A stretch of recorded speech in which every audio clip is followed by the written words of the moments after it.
चंपे की डाल जैसी कलाइयां, बड़ी बड़ी सुंदर आंखें, ऐसे लग रही थी जैसे मद भरे प्याले हों। तपे हुए कुंदन जैसा बदन का रंग, वक्ष जैसे किसी सांचे में ढाले गए हों, पेट जैसे पीपल का पत्ता, अंग अंग जैसे उफन रहा हो।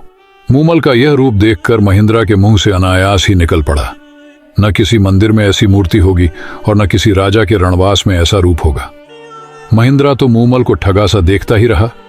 उसकी नजरें मूमल के चेहरे को एकटक देखते जा रही थी। दूसरी ओर मूमल मन में कह रही थी, क्या तेज है इस नौजवान के चेहरे पर, और नयन तो नयन क्या खंजर है। दोनों की नजरें आपस में ऐसे गड़ी के हटने का नाम ही नहीं ले रही थी। आखिर मूमल ने नजरें नीचे कर महिंद्रा का स्वागत किया। दोनों ने खूब बातें की। बातों ही बातों में दोनों एक दूसरे को कब दिल दे बैठे पता ही न चला, और न ही पता चला कि कब रात खत्म हो गई और कब सुबह का सूरज निकल आया। उधर हमीर को महिंद्रा के साथ कोई अनहोनी ना हो जाए, सोचकर नींद ही नहीं आई। सुबह होते ही उसने नाई के साथ संदेशा भेज महिंद्रा को बुलवाया और चलने को कहा। महिंद्रा का मूमल को छोड़कर वापस चलने का मन तो नहीं था, पर मूमल से यह कह, मैं फिर आऊंगा मूमल, बार बार आकर तुमसे मिलूंगा। दोनों वहां से चल दिए। हमीर गुजरात अपने वतन रवाना हुआ और महिंद्रा अपने राज्य अमरकोट मूमल से वापस आकर मिलने का वायदा कर। महिंद्रा अमरकोट के लिए रवाना तो हो गया, पर पूरे रास्ते उसे मूमल के अलावा कुछ और दिखाई ही नहीं दे रहा था। वह तो सिर्फ गुनगुनाता चला जा रहा था। महिंद्रा अमरकोट पहुंच वहां उसका दिन तो किसी तरह कट जाता, पर शाम होते ही उसे मूमल ही मूमल नजर आने लगती। वह जितना अपने मन को समझाने की कोशिश करता, उतनी ही मूमल की यादें और बढ़ जाती। वह तो यही सोचता कि कैसे लोद्रवे पहुंचकर मूमल से मिला जाए।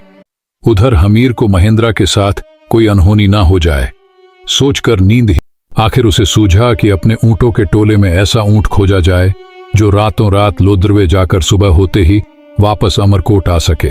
उसने अपने रायका रामू ऊंट चराने वाले को बुलाकर पूछा, तो रामू रायका ने बताया कि उसके टोले में एक चीतल नाम का ऊंट है जो बहुत तेज दौड़ता है और वह उसे आसानी से रात को लोद्रवे ले जाकर वापस सुबह होने से पहले ला सकता है। फिर क्या था, रामू रायका रोज शाम को चीतल ऊंट को सजाकर महिंद्रा के पास ले आता और महिंद्रा चीतल पर सवार हो लोद्रवा मूमल के पास जा पहुंचता। तीसरे प्रहर महिंद्रा फिर चीतल पर चढ़ता और सुबह होने से पहले अमरकोट आ पहुंचता।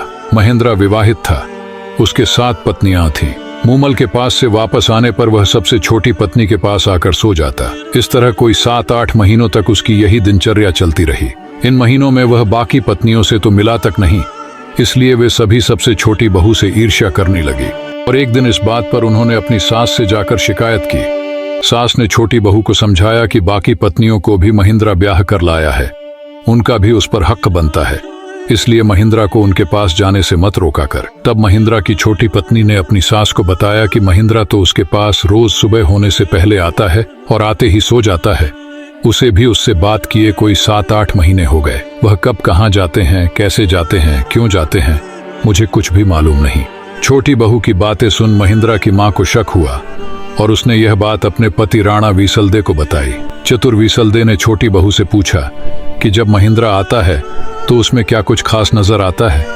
छोटी बहू ने बताया कि जब रात के आखिरी प्रहर महिंद्रा आता है तो उसके बाल गीले होते हैं जिनमें से पानी टपक रहा होता है। चतुर वीसलदे ने बहू को हिदायत दी कि आज उसके बालों के नीचे कटोरा रख उसके भीगे बालों से टपके पानी को इकट्ठा कर मेरे पास लाना। बहू ने यही किया और कटोरे में एकत्र पानी वीसलदे के सामने हाजिर किया। वीसलदे ने पानी छककर कहा, यह तो काक नदी का पानी है, इसका मतलब महिंद्रा जरूर मूमल की मेंढी में उसके पास जाता होगा। महिंद्रा की 7 पत्नियों को तो मूमल का नाम सुनकर जैसे आग लग गई। उन्होंने आपस में सलाह कर ये पता लगाया कि महिंद्रा वहां जाता कैसे है। जब उन्हें पता चला कि महिंद्रा चीतल नाम के ऊंट पर सवार हो मूमल के पास जाता है, तो दूसरे दिन उन्होंने चीतल ऊंट के पैर तुड़वा दिए ताकि उसके बिना महिंद्रा मूमल के पास न जाने पाए। रात होते ही जब रामू रायका चीतल लेकर नहीं आया तो महिंद्रा उसके घर गया। वहां उसे पता चला कि चीतल के तो उसकी पत्नियों ने पैर तुड़वा दिए हैं। तब उसने रामू से चीतल जैसा दूसरा ऊंट मांगा। रामू ने कहा, उसके टोले में एक तेज दौड़ने वाली टोरडी छोटी ऊंटनी है तो सही, पर कम उम्र होने के चलते वह चीतल जैसी सुलझी हुई व अनुभवी नहीं है। इस कहानी के अगले भाग के लिए वीडियो को लाइक करके चैनल को सब्सक्राइब जरूर कर ले।